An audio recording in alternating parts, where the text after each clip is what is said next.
Welcome to the very first episode of Strong Now, Strong Later. I'm your host, Shanda Brown, and I'm so glad you're here.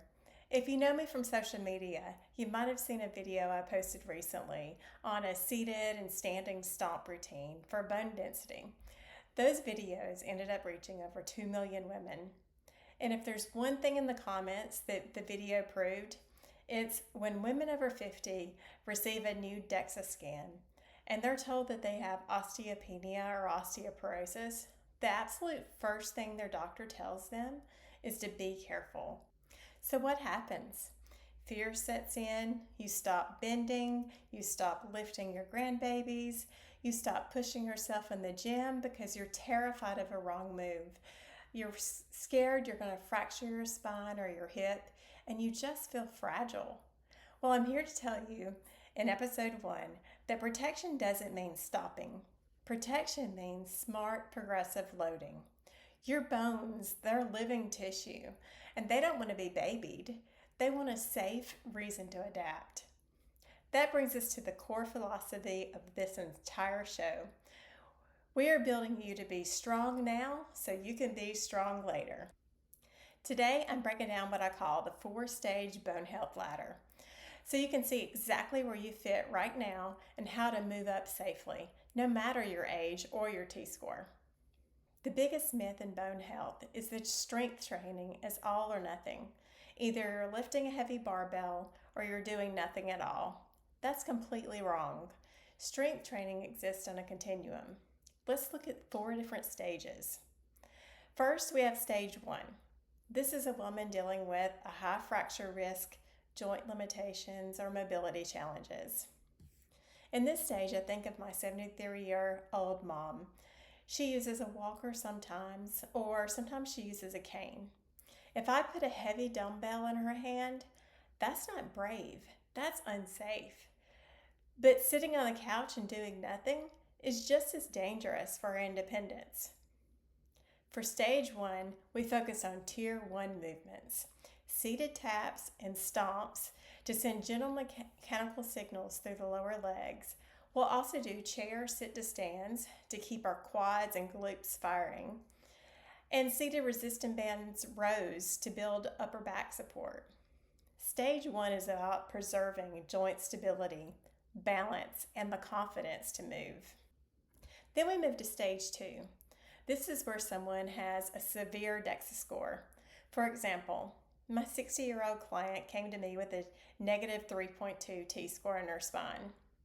When you have a T-score like that, posture and mechanics are everything. In stage 2, we eliminate forward spinal flexion, the rounding of your back, and twisting under load. We use chest-supported machine rows so our back stays supported, and we set rules like never pick up the weights off the floor. Always pick them up off of a rack or a bench, something around waist height before lifting those weights. We also focus heavily on energy balance and protein, so our body actually has the fuel required to rebuild bone and muscle. She isn't fragile, she just needs smart engineering. Next, we move into stage 3. This is the group I hear most often in my inbox. For example, a 51-year-old recently reached out to me with a negative 2.9 diagnosis. She spends all day hunched over patients, her upper back is fatigued, and now she's terrified to move.